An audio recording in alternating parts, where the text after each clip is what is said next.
Best podcast in the world.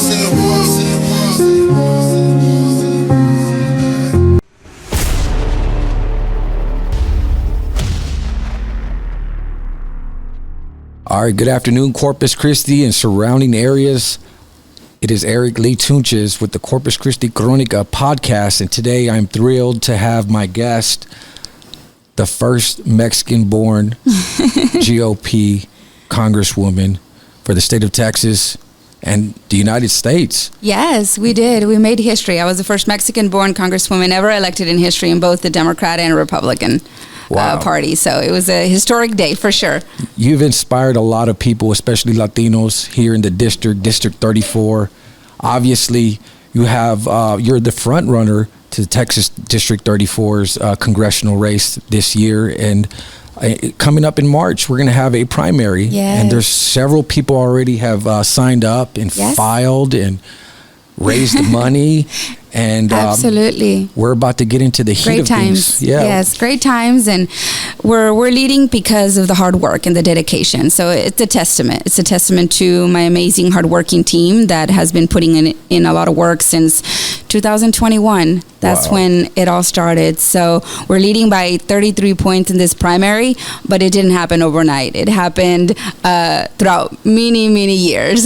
Yeah, it takes a lot of money to get your name out there. It does, and a lot of hard work, and I'm grateful for all the love and support that the people of TX-34 has given me. So the Crónica put out a poll several weeks ago, and we put all of the candidates in the Texas District 34 race onto the Facebook page. If you guys are listening out there, follow us on Facebook, Corpus Christi Crónica,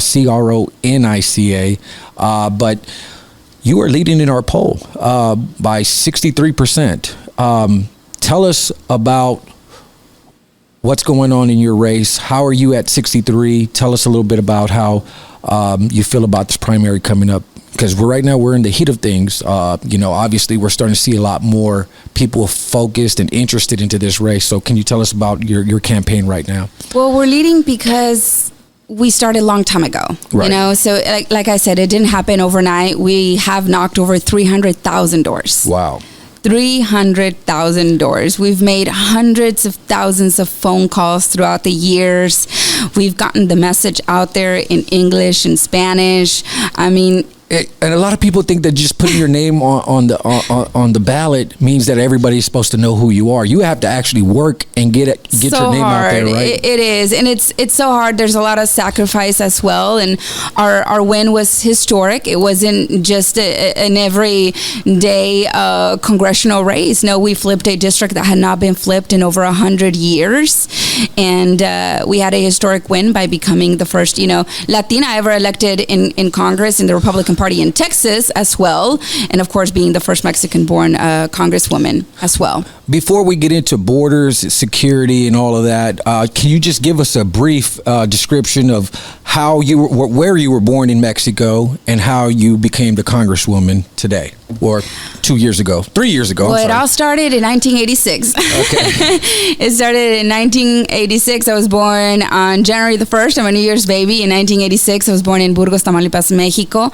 My dad, being an American citizen, was able to file for us to come here to the United States. He fell in love with my mom being from Burgos, and she had a hard time wanting to accept moving here to the United States. So we're all born in Mexico, but my dad explained to her, that the opportunities were here, and that as much as he wanted her to be with her parents, it was very hard for my mom to leave her parents behind. How old were you when you came to the United States? 6 years old. 6 years old. Yeah. Wow. But I still remember. Right. I have a very clear memory of when my parents told me that it was going to be the last day of school for me. Right. And I remember being in line at the school in Mexico and telling all my friends that I was going to el otro lado. Wow. The other side. And Right. them being excited for me that I was coming here to the United States. And I remember crossing into the United States.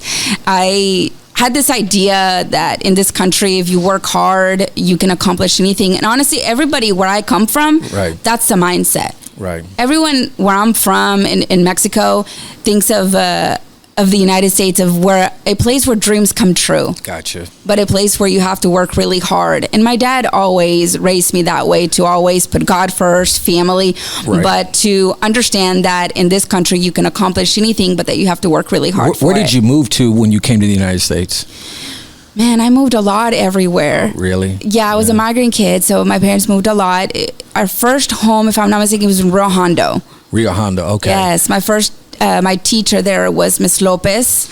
Then my third grade teacher was Miss McIver. Then Rio Hondo. Shout out to the 956 Rio Grande Valley. Amazing teachers. But then I also lived in Memphis, Texas, up in the Panhandle, Right. as well. And I also had Miss Montgomery there. Amazing teachers. 6 months out of the year, I lived in South Texas, and then 6 months out of the year, we would drive up in the Panhandle, Right. and worked in the cotton field and in a peanut factory that my parents worked for there for many years until I was a junior in high school. And that was my life, moving back and forth throughout the years. Then we moved to San Benito. I went to Berta Cabasa Middle Right. School. Then I went to the high school as well. But throughout that time, Right. I was also going to school in Memphis, Texas, going to the middle school there and high school as well. So Where did you graduate at? San Benito, San Benito. in 2004. Wow. Okay. Yes. Shout out to San Benito, by the way. I think Freddie Fender's from there. If I'm not mistaken. Yes, go Greyhounds. Yeah, go Greyhounds. So here you are. You're running for Congresswoman again, Texas District 34. And, for people that don't know about this, Philly Morvella, when he decided to not run again, you decided to run in a heavily Democratic Hidalgo County, right? And Well, actually, he resigned. He resigned. Okay. He resigned, so I finished his term. Right. I won a special election back in June of 2022. So I was serving one district, but then due to redistricting, the maps changed. Right. And unfortunately, that redistricting wasn't on our favor. It made it 3 times harder for us to keep our seat because of the redistricting. Right. We kept on fighting and knocking doors and making the calls and winning hearts and souls and minds. Absolutely. But unfortunately, we lost by 2 points in 2024.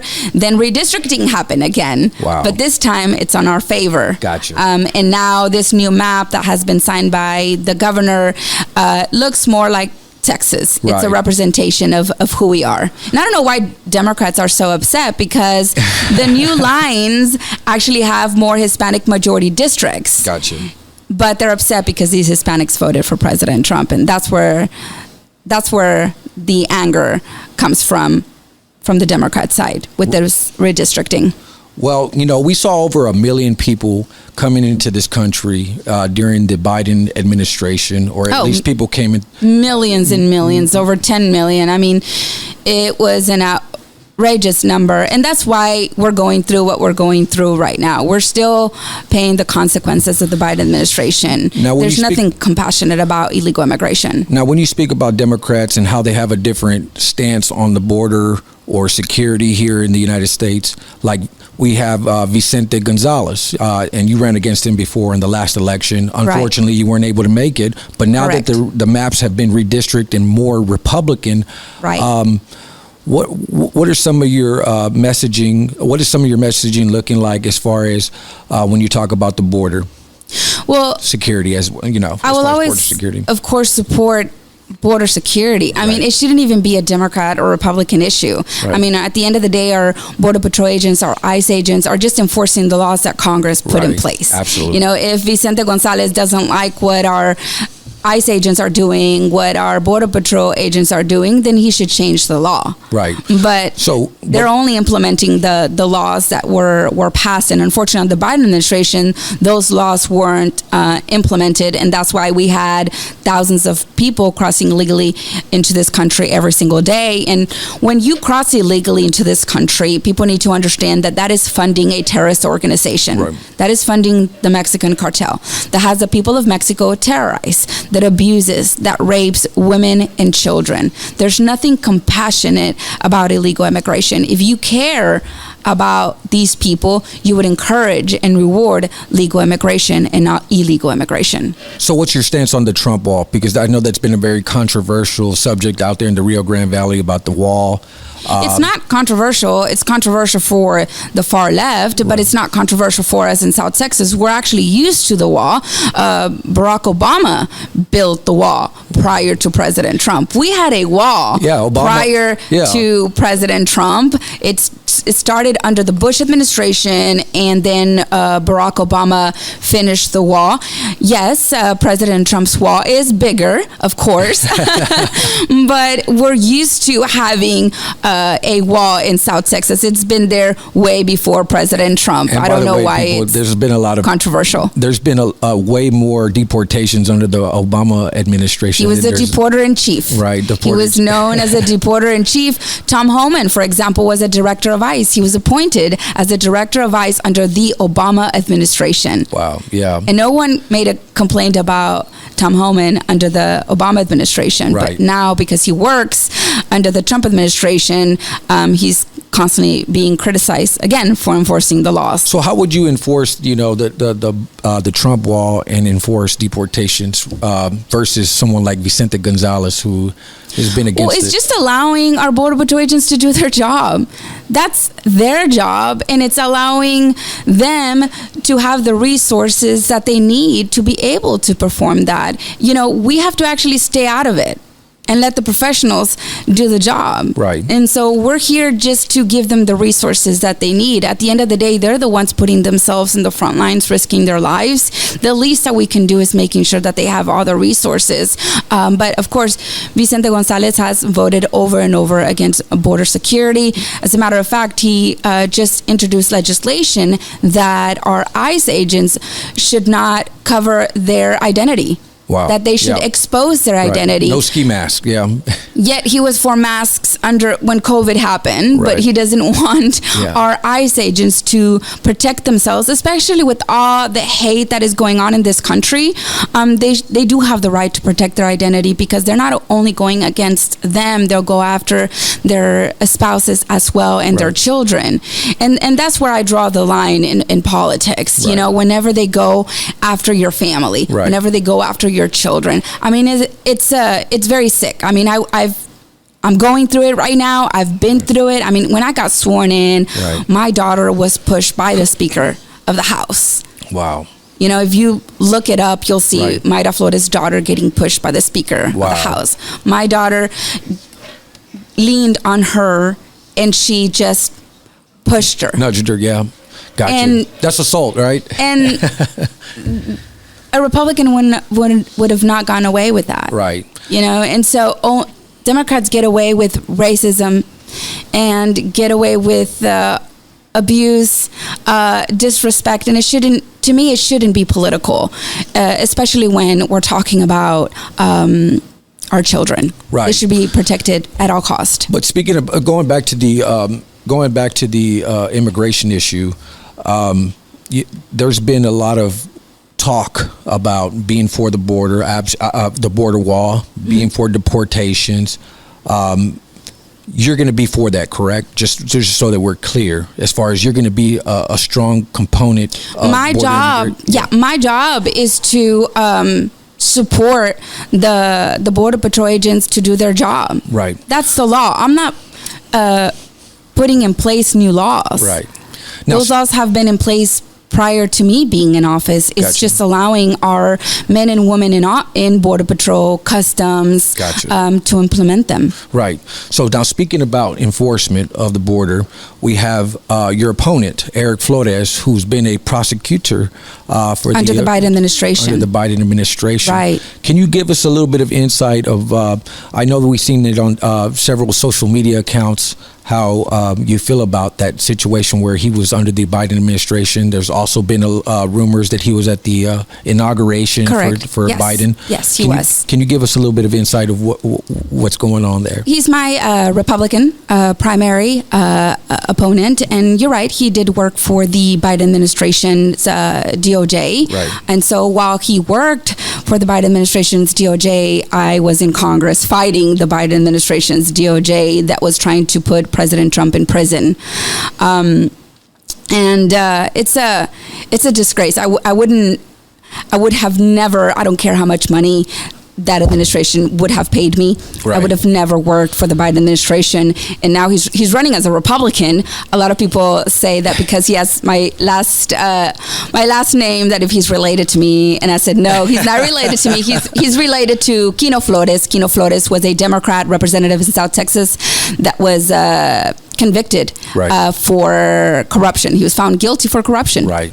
Okay, we're going to take a quick break real quick, guys. Hey, stay with us right here on the Corpus Christi Crónica Podcast. This is our first segment. We'll go to segment number 2. Also, please smash the like button on the Corpus Christi Crónica. Follow us on Facebook, YouTube, X, and so many other social medias that you'll see us on. Give us a few minutes.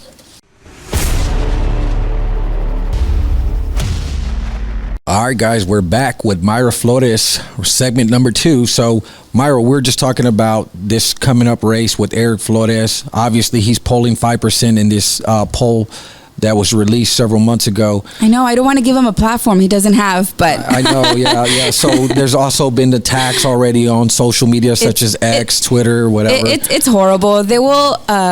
always attack on personal issues and not focus on the policies. And that's the part that I hate about politics. Right. You know, we should never be attacking on personal issues. Focus on the policies. If there's a policy that I support and you don't, let's focus on that, on facts, but not attacking me on my personal life. I'm not running here to promote my personal life. I'm running to promote the policies that are going to enrich and bring more money into Texas District 34, strengthen the economy, bring safe communities, secure the border, bring good paying jobs to this area. Going back to the border and Eric Flores worked under the DOJ for the Joe Biden administration. How do you think that affects his credibility? Tremendously. I mean, as a Republican primary voter, the Biden's DOJ was a disgrace. They were not enforcing the laws. I mean, so many American lives were lost. I mean, we lost a young little girl in Houston that was raped, brutally killed by 3 gang members that were allowed to stay in this country, that were released knowing he had a criminal record. That's the Biden's DOJ. Right. Releasing criminals into our communities that killed children, women throughout the country. That's the Biden's DOJ that also tried to imprison President Trump. Right. And these are not, this is not my opinion. This is a fact. Every Republican primary voter would agree with me that the Biden's DOJ was a disgrace. And I would have never, ever in my worked for such disgrace administration. You couldn't pay me enough to work with that administration. Now, that's very interesting take on Eric's record. Can you tell us a little bit about why do you think he's a rhino, or do you think and everybody that doesn't know what a rhino is, it's a term that the Republicans use to call it Republican in name only. So rhinos is an acronym for short for Republican in name only. Do you think Eric Flores is a rhino? Sure. I mean, his voting record says it. I mean, there's only one Flores that didn't vote for Biden. That's me. He did vote for Biden in 2020. But at the end of the day, I want to focus in my work, in the work that Team Myra put in place and the thousands of doors that we are knocking, every single week, the phone calls, the connections that we're making with the everyday American people. I want to focus on my race and what I'm doing and not necessarily my opponents. Right. Now the rest. I wish them all the best, but none of them has put in the work in this district like Team Myra. We've been putting in the work since 2021. I created the path for them to run. Right. They would have never thought about running in this race if it wasn't because of the work that we started back in 2021. Right. And so I don't feel entitled to this, and that is why we're working hard every single day. But I do know for a fact that no one in this congressional race, in this Republican primary race in Texas 34, has worked harder than Team Myra. I also made sure to help President Trump. I've been endorsed by President Trump multiple times, but I'm the only one in this race that actually helped President Trump get back in office. Well, there's a rumor that Myra Flores is going to be endorsed by Donald J. Trump. How do you feel about that rumor? I know you probably heard it before. I have, and it's a complete lie. It's a complete lie. Why would President Trump endorse a Biden's DOJ?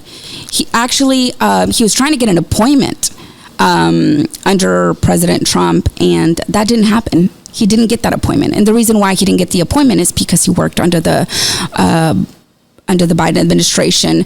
And he put out a post back in January, and he said, it was 3 remarkable years. Wow. He called it 3 remarkable years. I don't know if he deleted that post already. He probably did, but people took a screenshot, and so it's all over. But no one in this primary race helped President Trump get back in office. I traveled with President Trump in swing states, put in place Hispanic roundtables to make sure that we increase the Hispanic vote throughout the country.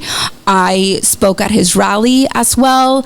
I spoke at 2 private fundraisers to make sure that he raised the funds to get the message across the country, because I knew that the most important race in the country was getting President Trump elected. Have you talked to President Trump since announcing for Texas District 34?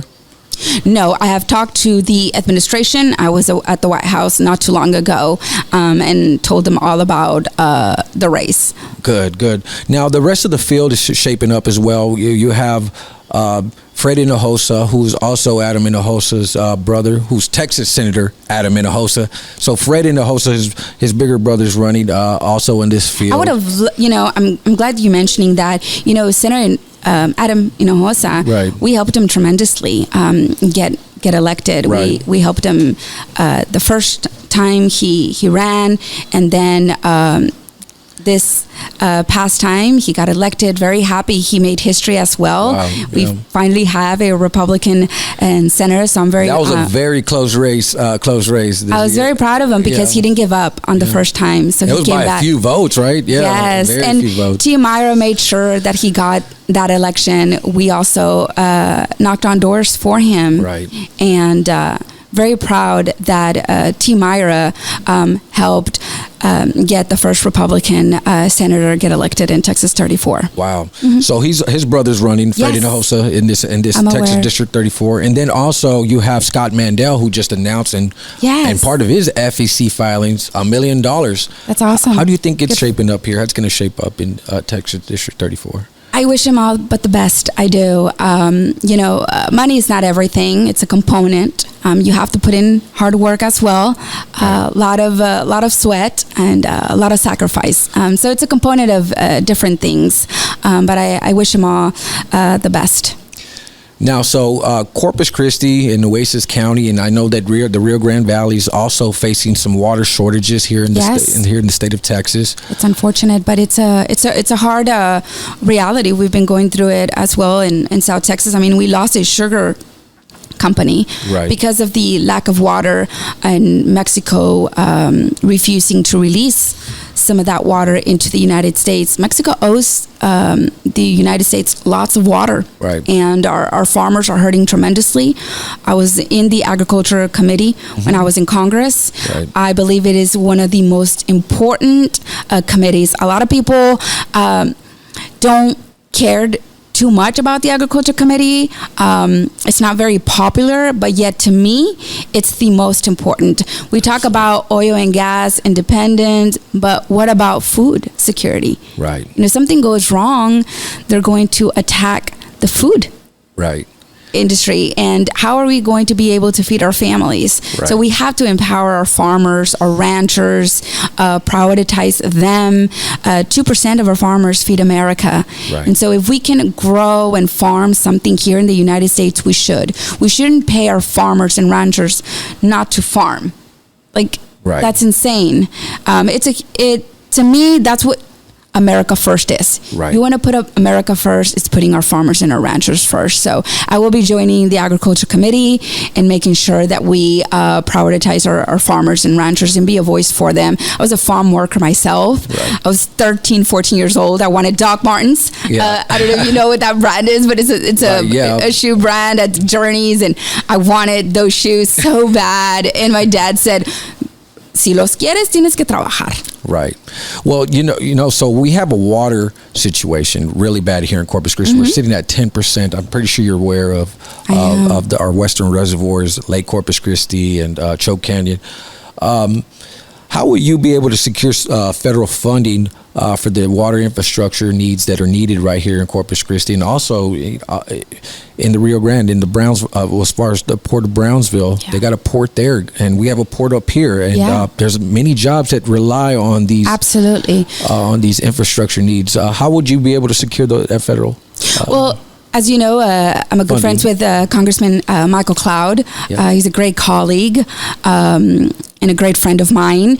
And we always make sure that this district and Nueces County has the funds that they need to get the work done. It really is about getting the funds to this area, but also working with the local and state representatives, because this isn't just a federal issue, but we do need the federal funds to get it done. So I think that my job is to bring the funds to our state representatives at the state level, and also our mayors and our local elected officials to have the funds that they need to get the work done. And I am 100% going to have great communication, working with whoever I need to work with. When it comes to water, again, this is not a Republican or a Democrat issue.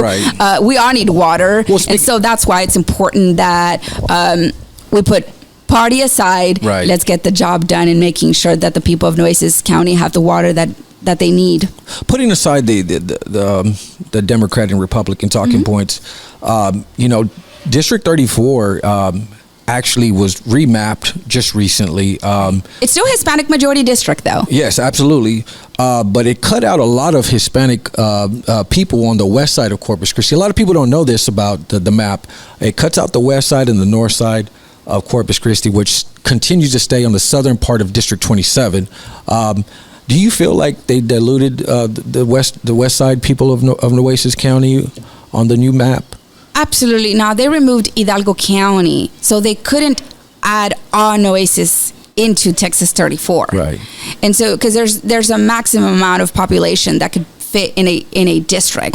And so we also wanted Congressman Michael Cloud's district to be Hispanic majority. We want, we should be happy that there is more Hispanic majority districts. But these are conservative voters. And so that's where, the left is so upset. Like, why are we creating more districts that are Hispanic majority? Isn't that what you fought for? But now we're giving you exactly what you wanted, but you're upset. And that's because, again, we're voting conservative. We're putting God, we're putting our families first, and we're putting our country, the country we live in, that we're proud of. We're all proud Americans. At the end of the day, it doesn't matter. This is our country.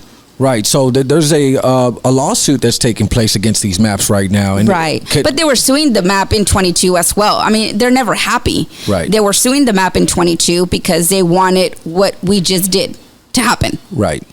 They wanted a map very similar to this. They were claiming that they wanted more Hispanic majority districts. And now they got one. And now they got more Hispanic majority districts, but they're still upset. So, it doesn't matter what you do, they're going to be upset. And then in the congressional district next door to us, which is Texas 15? Correct. Also Hispanic majority district. And Texas 28, also Hispanic majority district. And Monica de la Cruz represents District 15. Texas Congressional District 15. And she is... she's pulled a candidate that's doing very well according to the Corpus Christi Crónica poll right now. He's up 63% versus the 35% for Monica. His name is Bobby Pulido. Everybody might know who he is. And so we all know who Bobby Pulido is in South Texas. Just real quick, how do you feel about Bobby Pulido and Monica de la Cruz race right now? Well, I will always support a Republican, Right. and I'm rooting for Congresswoman Monica de la Cruz, but I love Bobby Pulido's music. Right. I don't like his policies, but I grew up listening to his music throughout my entire life. I mean, if you're from South Texas, if you're from the RGV, we all know who Bobby Pulido is. You know, he's always been very involved with the community, and his music is very loved in South Texas. Yeah, so right now we're going to take a quick break real quick. Once again, this is our segment number 2 for the Myra Flores interview here at the Corpus Christi Crónica. Stick with us. We got segment number 3 coming right up. You guys hang on.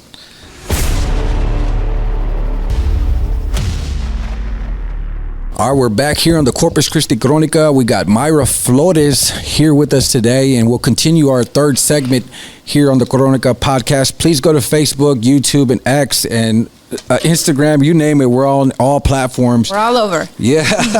So we have Myra Flores, the former Congresswoman in the Valley, Texas District 34.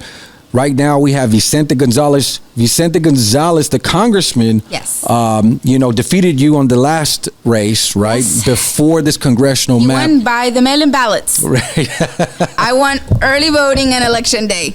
That's what, But I lost by 2 points because of the mail-in ballots. the mail-in ballots were obviously being questioned in the national And media. I do question them every day. I mean, I've met a lot of elderly, worked with the elderly as a respiratory care practitioner, visit a lot of daycares, and a lot of them told me, I already voted. And I said, great, who did you vote for? I don't know.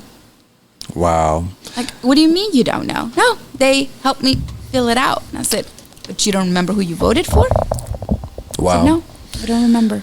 Well, speaking about that, It's unfortunate, but it's a reality. this is your third time up against Vicente, correct? Yes, it is my third time. So, yeah. Third time's a charm. Third time is going to be the charm. Yes. So how are you going to make this the third time make it a charm? I mean, what's going to be different this coming up election? Well, what helps us tremendously is redistricting. Redistricting helps us tremendously because we know how to win elections. We demonstrated that in 2022. Right. And the map was actually very similar to the way it is right now. If redistricting would have not happened, impacted us the way it did, this would be our third term in office. So what makes you different than Vicente Gonzalez? What's the policies? The policies, right? The policies. I mean, he votes 99% of the time with Nancy Pelosi. Mm-hmm. I don't. I vote America first. I will always prioritize the needs of Texas District 34. I am for border security. He's not for border security. So he's open for he's for open borders. He's voted against border security. Okay. And he's put in place legislation that hurts our Border Patrol agents, that does not bring the funds that our Border Patrol and ICE agents need. For example, he put in place legislation where ICE agents are not allowed to use masks because he believes that they should expose their identity, knowing that it puts them in danger and their families and their loved ones. So clearly, we're not the same. You know, Right. He voted in favor to send billions of dollars abroad, and I believe that we need to prioritize the American people first. We got plenty of poverty and needs in this country. Right. So I looked at one of his campaign finance. Another one very important. Mm-hmm. You know, when it comes to family. Okay. I do not believe that men should go into women's restrooms. And he voted in favor of men going into women's restroom. I do not believe biological men should be able to play in women's sports. Wow. And he voted in favor of boys to be able to play in women's sports. Really? Oh, absolutely. He also voted in favor of children being able to transition and take puberty blockers. Wow. If a child cannot get a tattoo until they're 18, they should not be able to do such a drastic procedure. Right. You know, to make such decision, you should be a full adult. Right. Puberty blockers also hurts their overall health, and it makes them dependent right. of the healthcare. There was industry. a big investigation that was taking place here at Driscoll Independent School District, which is western part of Nueces County. There had been some rumors that that one child was taken to the Driscoll Children's Hospital and performed some type of surgery to. Surgical procedures. Procedure Can you imagine, a child going through this procedure when they're 12 years old and then they're 17 years old and realize, well, I don't want to be this anymore. I want to be my authentic self. Right. And what happened with raising our children to love themselves, the way they are and to give them that confidence. Right. What happened to that? As parents, we have an obligation to take care of our children, to guide our children, and that's what makes us very, very different. Right. I'm for just common sense solutions. I don't think me wanting border security should be political. I don't think that me being against children transitioning, I don't think that should be political. I don't think that men not being able to go into women's sports. What about our spaces? What about our privacy? Well, looking at his past, just big difference, Looking at his past campaign finance reports, I saw that he was given money by George Soros, which this past weekend I went out to Austin, Texas to report on the No Kings protest there because of the very controversial national sentiment about Governor Greg Abbott deploying the Department of Public Safety and also our National Guard to be out there in the area just in case civil unrest took place. Now, a lot of people have known that George Soros, who was also instrumental in making the No Kings protest happen nationwide. What are your thoughts on Vicente taking money from George Soros? Soros actually invested a lot of money as well in the Democrat Party in South Texas. Okay. And he's always gone against the work that we've put in South Texas. Right. He wants the Democrat Party to take full control, the far left. And it's unfortunate, but it's a reality. And the only way that we can combat, Soros and his money is by everybody getting involved. Well, he also funded our former district attorney, Mark Gonzalez, here in Nueces County. He was able to outraise the other Democratic candidate, which he became the nominee, and also brought progressive policies to Nueces County. I mean, he hates his country. He hates his country. All the policies that he promotes are anti-American. And I don't understand how someone can live in this country and promote anti-American policies and not love this country. If you don't love America, then move somewhere else. Move to a country that reflects your ideas, your values. If you do not like our way of living, by all means, leave. Leave the United States and go move somewhere else. You support socialism? Go live in Cuba. Go live in Venezuela. You support dictators? Go live in Venezuela. Why do you want socialism, communism in this country when we have seen what it's done to Cuba and Venezuela? Right. And go have a little taste of it. Right. Now, going forward on the campaign finance reports where he was, obviously taking money from the Soros family, there's also been past discussion about Vicente Gonzalez making self-payments to himself. And then also just recently there's been rumors or even campaign finance reports to your family. Can you tell us about the campaign finance reports of you paying your family? Can you talk about that? Of course, yeah. I have my amazing family support. What a lot of people don't know is that, just like a lot of, candidates or a lot of people running for office, they have their families supporting them. Right. My amazing sister is always knocking doors for me, my son as well. And I'm forever grateful to have my family, people I trust, right next to me in making sure that we get back in office. Right. You know, Nancy Pelosi has his daughter working for her, and, you know, and so many people. And I trust my family more. Right. I mean, for those that attack me, I mean, if you don't trust your family, that's on you. But I have an amazing family that is right there, right by me. And I would not be able to do what I do if it wasn't because of my family. Right. And I love my sister because she'll be like, you know, give me 50 cents if they're not there. Just give me whatever. You know, she takes the bare minimum and has knocked on over 25, 30,000 doors. I mean, it's amazing the amount of doors. She's knocked over 30,000 doors. And in South Texas, actually, I think more. I think just in one cycle. In South Texas, politics can be very brutal, right? And you have to be with people that you trust, because if you don't, if you can't trust, if there's no loyalty. What a lot of people don't understand is that your everyday will probably charge me between $5 per door. Wow. Okay. $5 per door. Yeah. So if someone knocks on 100 doors in one day, just do the math. Well, if the house was on the hill, I get it. Every house was on the hill. You have to go climb up the hill. And my family would be like 50 cents. Right. 50 cents per door. Right. No one is going to charge me 50 cents, but my amazing family will be like, just give me 50 cents. Just give me for the gas. And I'll go and knock on many doors as you want. You know, over 100 doors per day. Right. 2,000 doors a month. Wow.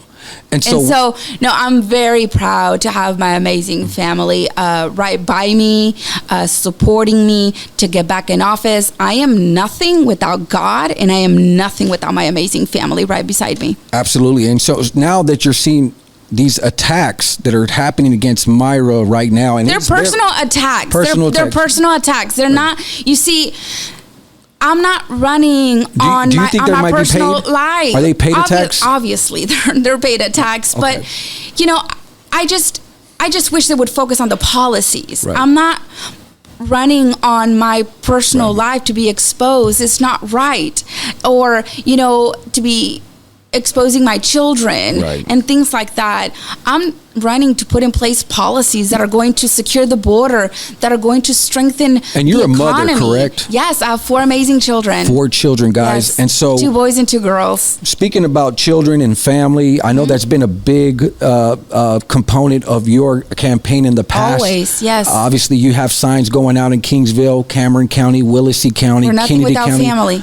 And everybody knows that Myra Flores has always talked about God. She's always talked about family. I wouldn't be nothing without God. Right. And without my family's support. But just recently you got into a divorce, which was a mutual divorce, and things like that happen in America. Very hurtful. Right. It's not something I promote. It's not something I celebrate. It was the most difficult time of my life.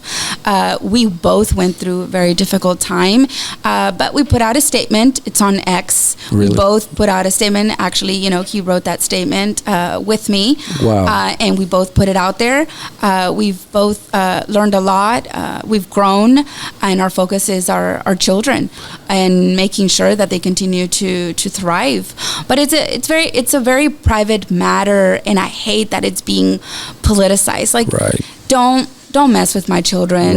Don't mess with my private life. You want to attack me again on my policies? Go ahead. Right. You know, but not on my private. You've always been a strong Latina voice for South Texas, and we started to see more Latinas coming out, running for things. I mean, obviously, we just had a woman named Gina Hinojosa. This is why a lot of people are scared to run for office. Right. You know, a lot of people are scared to run for office because of how disgusting some of these attacks are. Right. And so I don't want little girls, you know, to see all these horrible, disgusting attacks against me, and these little girls grow up and think, I don't want to run for office. But you've been through that, Myra. I mean, in the last election, they called you names. I mean, I don't want to say the names, but it's tough. It is, but you know, this is why a lot of women and a lot of men and women, you know, your everyday don't want to run for office because, you know, we're not running for office because we're perfect human beings, you know. We're proud Americans. We love this country. We want to implement common sense solutions.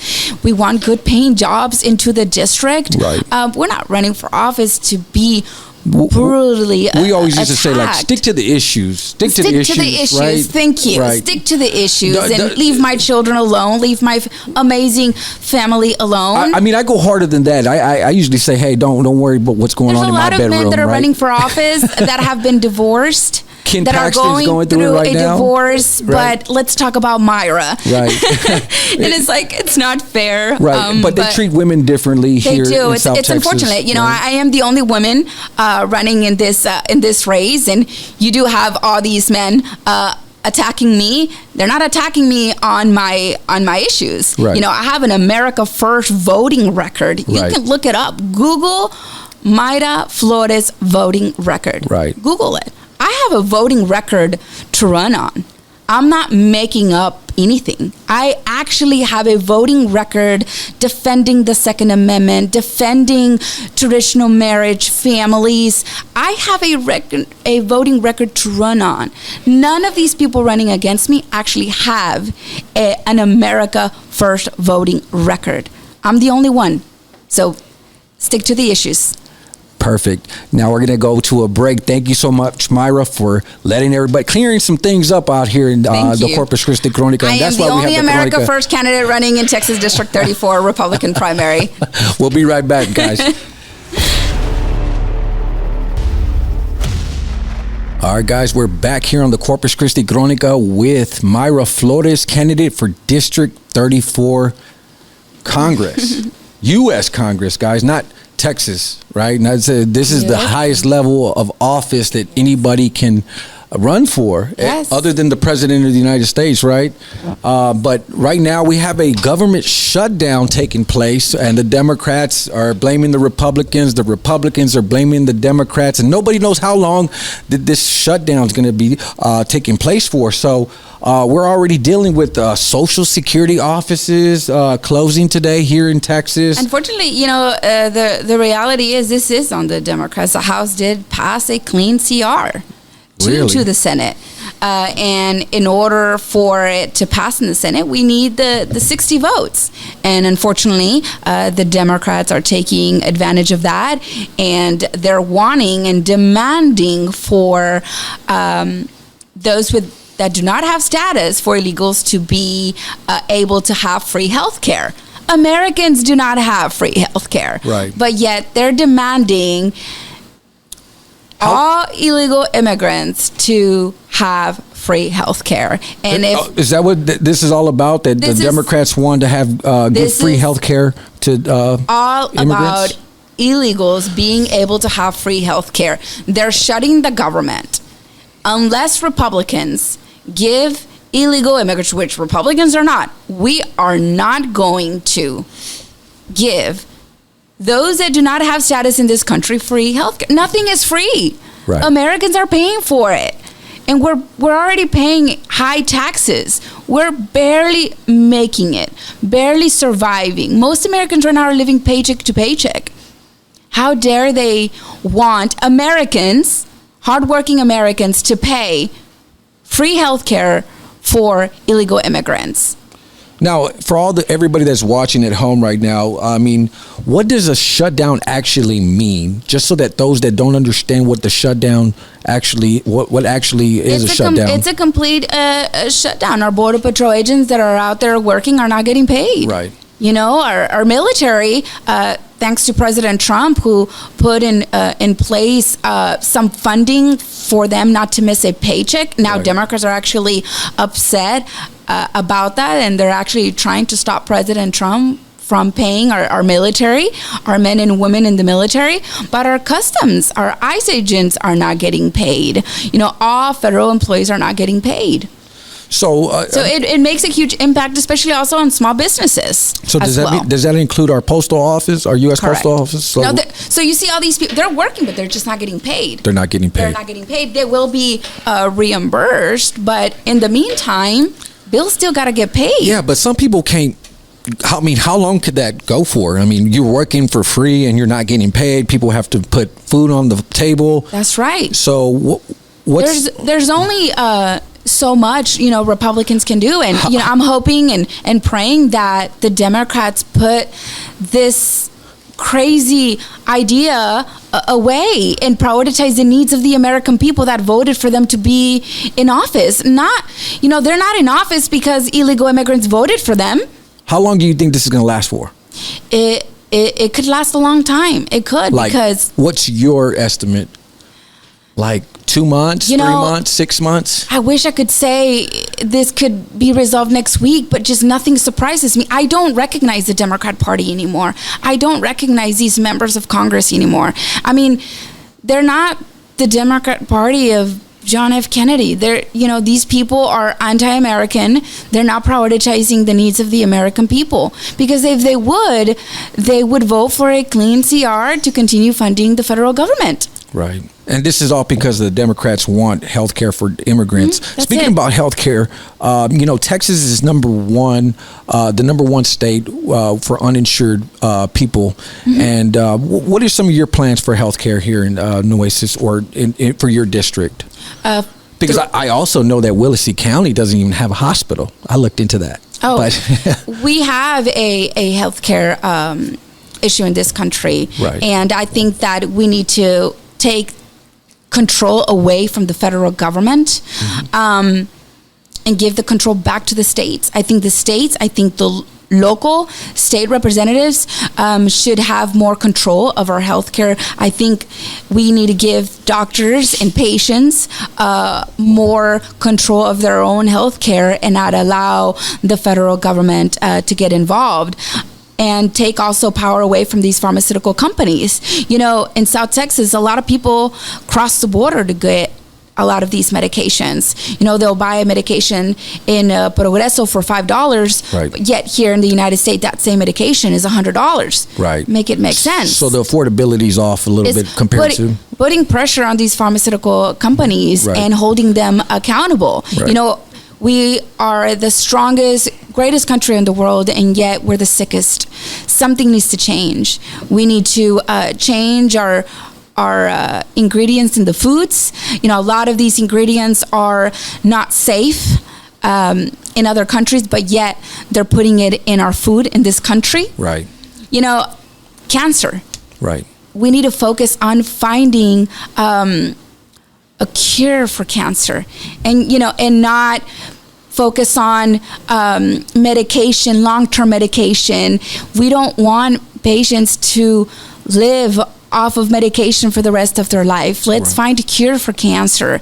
I would love to bring more high quality health care to South Texas. A lot of our, children with cancer have to travel to Houston. Right. AMD Anderson is one of the greatest cancer centers here. Because we do not have that quality health care in South Texas, and it puts a big burden on parents. Well, we just seen a bigger funding, much more funding to the hospital district in the Rio Grande Valley, which is around the Hidalgo area. But just going back to District 34, I mean, obviously that's going to be a need. It puts a big burden on families when, they're fighting for cancer, especially children. Families shouldn't have to worry about having to worry about how they're going to pay their bills, when it comes to their child fighting cancer. And they have to, only one parent can work because the other parent is with the child. Would love to bring that high quality health care to South Texas so our families do not have to travel to Houston to save their children's lives. I've seen it firsthand. We also do not have doctors. There's not enough incentives to bring doctors into our area. We need to bring those incentives so we can have more amazing doctors into our community and make healthcare affordable, not free, because nothing is free. Right. No one works for free. Well, but make it more affordable. But give the control back to the doctors, back to the patient, back to the state, and not the federal government. Because we've seen what the federal government has done with our veterans' healthcare. What do you think about Medicaid? Do you think we should expand Medicaid? We should continue making sure that... Or Medicare, Medicare. We should continue making sure that our elderly are taken care of, and also children as well. I will always prioritize, the needs of the American people. We send billions of dollars abroad. So if we're able to send billions of dollars abroad, we should be able to take care of the people that need it the most in this country. Right. And then some of the tariffs that have actually, the Trump tariffs, right? We're actually getting money back, right? Yes. Right. So that's generating billions and trillions of dollars for the United States of America. How do we, I guess, how could we create more port jobs here in South Texas? I mean, we got the Port of Corpus Christi and the Port of Brownsville. I'm very big on investors. Talking to those investors. Talking to those investors and highlighting this area. We have the ingredients to be successful, right? We're. But do you think the tariffs are stopping some of that expansion here for our ports? No, not at all. Yeah. I don't think so. Right. And look, if these countries charges a tariff, right, why shouldn't we be charging them a tariff? Right. You know, for a long time they were charging us tariffs and we were not charging them. Right. And now we're in a trade war with China. So you know, you want to charge me a tariff, then I'll charge you a tariff as well. You know, I'm not for, you know, tariffs, but if we can use tariffs to get these countries to do what's right, and to make sure that we prioritize the needs of the American people, then we use the power of tariffs. Right. So, and you know, that's very controversial right now, the tariffs, the Trump tariffs, you know, obviously. President Trump is doing the best that he can. He's putting in place the policies to strengthen this economy, because the Biden administration was a complete disaster. Right. I mean, we're not recuperating yet. We're not fully recuperated. The damages that administration did is going to hurt us for a very long time. So President Trump is doing the best that he can during his last term.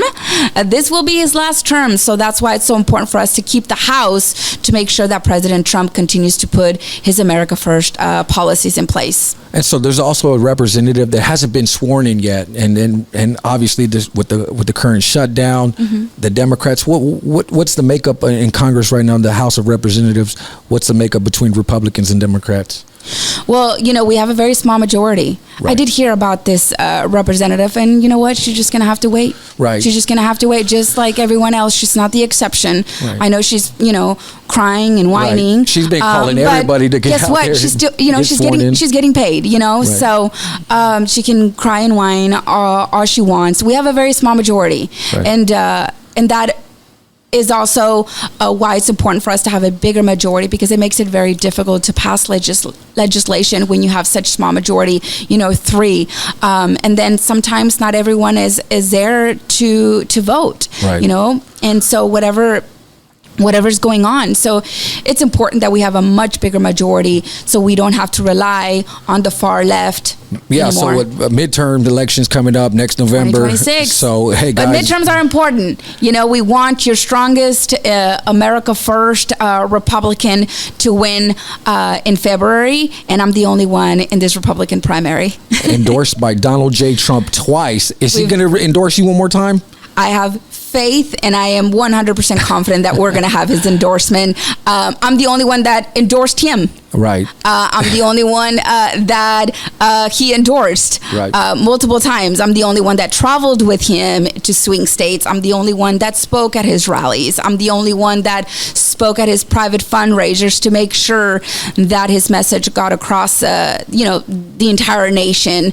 And so I'm the only one that has actually been publicly supportive of President Trump. You know, I didn't become supportive of President Trump when I announced. Right. Let's just put it that way. So what's the plan for the rest of the remainder of this election? Give us your overall summary of knock on doors. Knock on doors. Knock on doors. Drop off signs. Talk to the everyday people. Focus on the everyday hardworking people. That's what my focus is on moving forward. And there's a lot of those down here in South Texas. Hard work. As we were dropping off signs this weekend, had an amazing time talking to them and coming inside their home and sitting in their living room and having, you know, these real conversations with the people that I want to represent. And that's where a lot of elections are, you know, won at, inside those kitchens. They asked me, you want to come in? I was like, sure. And there I was sitting in their living room talking about the issues, but I enjoyed it. That's great. Now, thank you, Frank, for inviting me in. That was his name.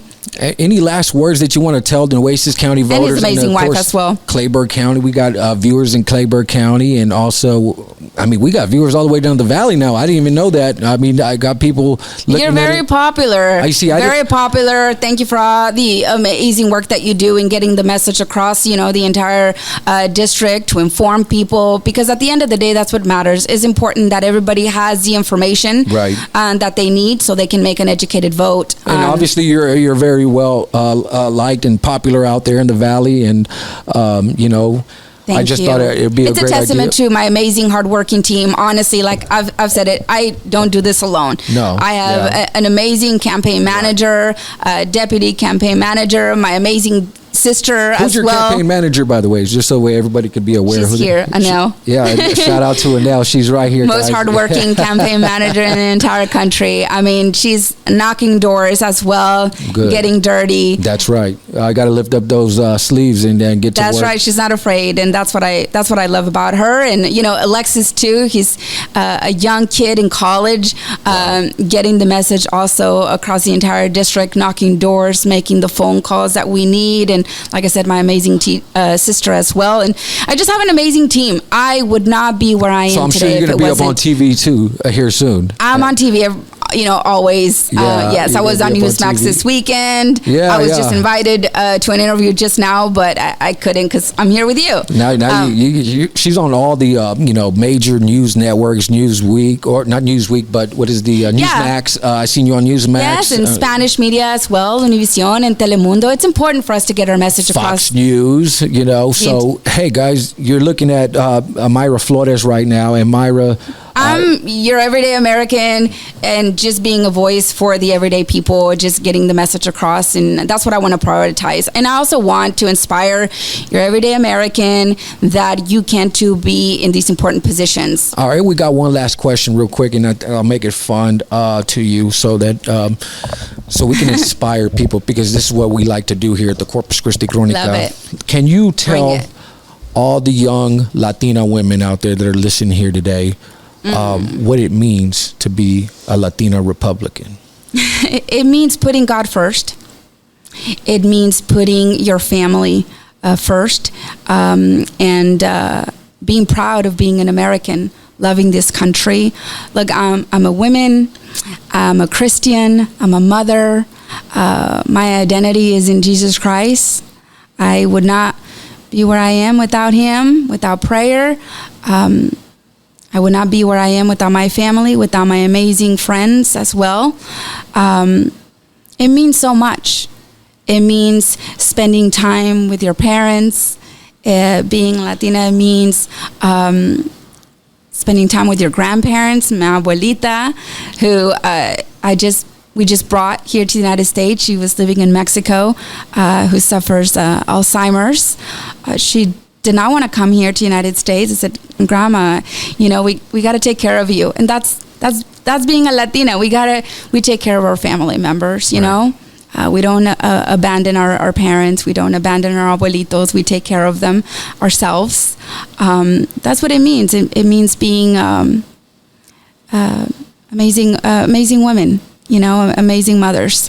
And I'm proud to be a conservative Latina. Yeah. There you have Myra Flores, candidate for Congressional District 34. Guys, March the 3rd is going to be the election primary day.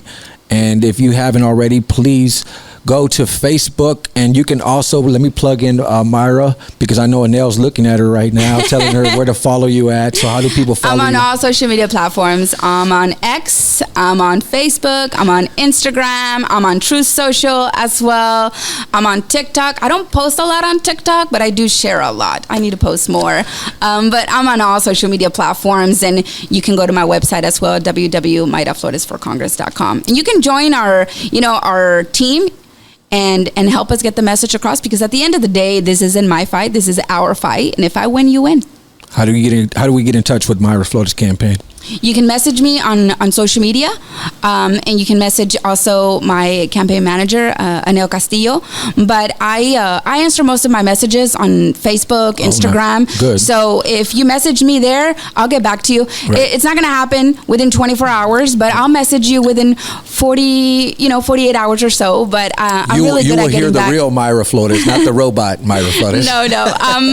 I'm taking full control of my social media. There you go. Great. Now, thank you so much, Myra, for showing up today. I know it's a lot going on in the campaign trail, and our prayers go out to you, and we wish you very much good luck. And guys, once again, give a round of applause for Myra Flores. Thank you. Thank you so much. God bless you. God bless.